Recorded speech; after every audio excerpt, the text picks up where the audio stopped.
Hi hi. అయిపోయిందా విజయవాడ దర్శనం?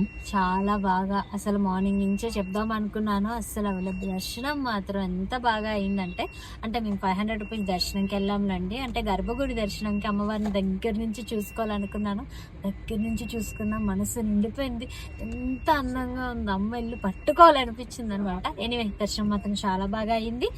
Morning నుంచి ఇప్పటి వరకు కొంచెం కొంచెం పనులు ఉంటే చూసుకున్నాం. ఫైనల్లీ ఇంకా వైజాగ్ అయితే బయలుదేరిపోతున్నాం అనమాట. స్టార్ట్ అయిపోయాం.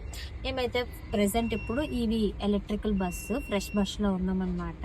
మేమైతే ఎలక్ట్రికల్ ఫ్రెష్ బస్ అయితే ఎక్కిపోయాం అనమాట. మాకు ఇంకో బస్సు ఇచ్చారు బ్లూ కలర్ ది. ఇందులో స్నాక్స్ ఇచ్చారు అండ్ వాటర్ బాటిల్. అంటే ఒక టికెట్ కి ఒక వాటర్ బాటిల్, ఒక స్నాక్స్ బాక్స్ అనమాట. ఇది సెకండ్ టైం ఈ బస్ ఎక్కడం. ఈ బస్ మాకు బాగా నచ్చింది. అండ్ స్నాక్స్ వచ్చేసరికి ఇది చిన్న మురుకులు ప్యాకెట్, లిచ్చి జ్యూస్ అండ్ వైపు, అంటే నిద్ర పట్టాక కళ్ళు తుడుచుకోవడానికి వైపు, ఒకటి వెట్ వైపు అండ్ ఒకటి ఇదొక చెక్కి కూడా ఇచ్చారనమాట తినడానికి. ఇప్పుడైతే తినే ఓపిక లేదు. మార్నింగ్ నుంచి ఒక్క టీ కూడా తాగలేదు. తలనొప్పి విపరీతంగా వస్తుంది అనమాట. ఎనివే వైజాగ్ వెళ్ళిపోయి నా చేత నేను టీ పెట్టుకుని తాగినంత వరకు హెడ్ ఏక్ తగ్గదు. హైదరాబాద్ అయిపోయింది, విజయవాడ అయిపోయింది, ఇంకా వైజాగ్ అయితే వెళ్ళిపోతున్నాం. వైజాగ్ లో కలుసుకుందాం. అండ్ మీరైతే నన్ను సబ్స్క్రైబ్ చేసుకోవడం మర్చిపోకండి అయ్యా. నేను మీ వైజాగ్ పిల్ల.